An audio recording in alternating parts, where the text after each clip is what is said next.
Բարի օր սիրելիներս, այսօր պատրաստում եմ շատ համեղ շավիլով բորշ։ Սկզբում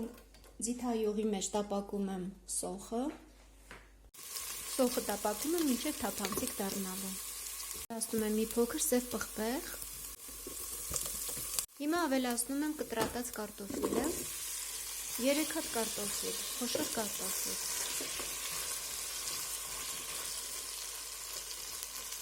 Եվ արգանակը։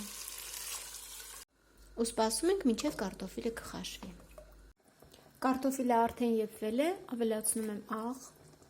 և մի փոքր կճզմրտեմ կարտոֆիլը։ Ավելացնում եմ խաշված միսը և աստիճանաբար ավելացնում եմ թրթնջուկը, շավելը, ինչպես սովոր ենք ասել։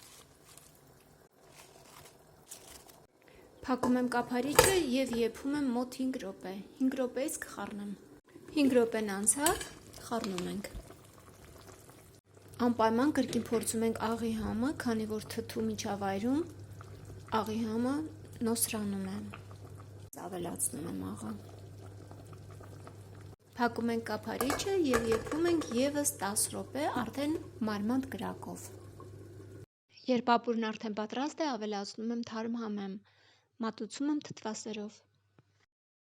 Շնորհակալություն դիտման համար, բոլորիս մաղթում եմ լավ օր։